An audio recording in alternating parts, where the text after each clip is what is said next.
Hello viewers, welcome to নমিতার ছোট্ট কুটির। আজকে উপস্থিত হয়েছি রুই মাছের মশলা কারি রেসিপি নিয়ে। সেজন্য সবার প্রথমে আমি একটি পেস্ট করে নেব। সেজন্য কতগুলো দিয়ে দিলাম শুকনো লঙ্কা, 4-5টা কাঁচা লঙ্কা, 6 থেকে 7টা রসুনের কোয়া, আর দিয়ে দিলাম ধনে পাতা, 1 চামচ পরিমাণ জিরে, 2 চামচ ছোটো চামচের 2 চামচ পরিমাণ সর্ষে, 1 চামচ পরিমাণ ধনে গুঁড়ো, অল্প পরিমাণ নুন, সব কিছু দিয়ে পেস্ট করে নিয়েছি। আর একটি বড় সাইজের টমেটো পেস্ট করে নিয়েছি। আর নিয়েছি কালো জিরে। সবার প্রথমে ধোয়া মাছগুলোতে দিয়ে দেব অল্প পরিমাণ নুন, হলুদ ও লঙ্কার গুঁড়ো। সব কিছু দিয়ে মাছগুলো আমি খুব ভালোভাবে মেখে নেব। মাছগুলো আমি মেখে নিয়েছি। এখন কড়াইতে তেল দিয়ে তেল খুব ভালোভাবে গরম করে নেব। এরপর মাছের পিসগুলো একে একে ছেড়ে দেব।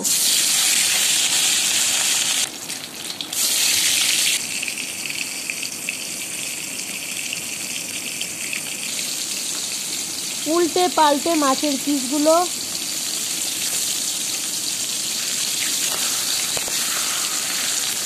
লালচে করে ভেজে নেব।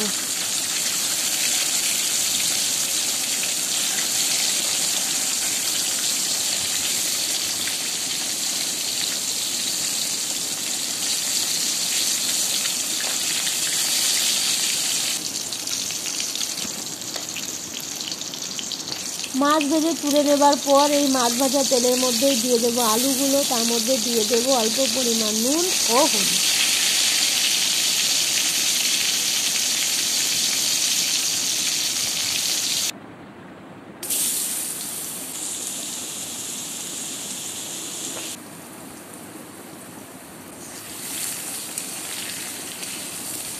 আলুগুলো 80% অবধি একটু ভেজে নেব। আলুগুলো তুলে নেব। তো মাছ ও আলু ভেজে তুলে নিলাম। তো মাছ ভাজা আলু ভাজা তেলের মধ্যে দিয়ে দেব 1 চামচ পরিমাণে কালো জিরে একটু নেড়ে চেড়ে আমি হলুদ ও লঙ্কার গুঁড়োর মধ্যে একটু জল মিশিয়ে সেটা দিয়ে দেব।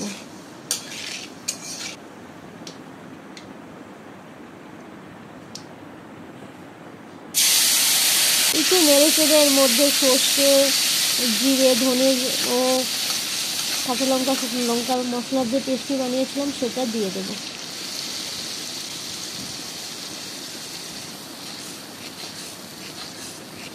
মশলা খুব ভালোভাবে কষাতে থাকবো। মশলা থেকে তেল ছাড়া অবধি মশলা কষাতে হবে।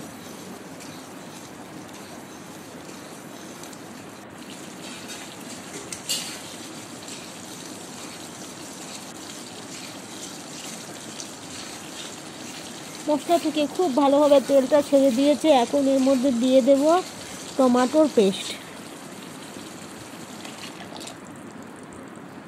আর দিয়ে দেব পরিমাণ মতো নুন।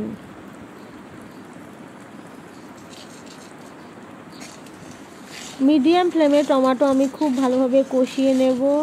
টমেটোর পেস্ট থেকে তেল ছাড়া অবধি টমেটোর পেস্টটি আমাকে ভালোভাবে কষিয়ে নিতে হবে। টমেটোর পেস্টটি থেকে তেল ছেড়ে এলে এর মধ্যে ভাজা আলুগুলো দিয়ে দেব। আলুগুলো হাই ফ্লেমে 1 থেকে 2 মিনিট নেড়ে চেড়ে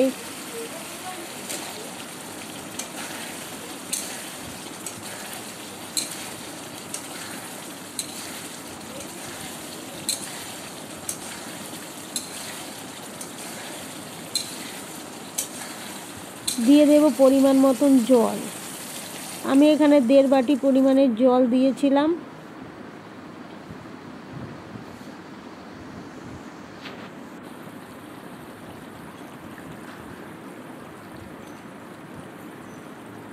তিন থেকে 4 মিনিট ফুটিয়ে নেবার পর এর মধ্যে মাছগুলো দিয়ে লো টু মিডিয়াম ফ্লেমে আরও 3-4 মিনিট আমি ফুটিয়ে নেব। মিডিয়াম ফ্লেমে 3 থেকে 4 মিনিট ফুটিয়ে নেবার পর এর মধ্যে দিয়ে দেব 1/2 চামচের অল্প কম পরিমাণ গরম মশলা গুঁড়ো ও 3-4টে কাঁচা লঙ্কা। আরও 1 থেকে 2 মিনিট রেঁধে নিলেই তৈরি হয়ে যাবে রুই মাছের মশলা কারি। তো তৈরি হয়ে গেল রুই মাছের মশলা কারি। আমার রান্নার ভিডিও তোমাদের পছন্দ হলে লাইক করো, শেয়ার করো এবং সাবস্ক্রাইব করে আমার প্লিজ পাশে থাকো।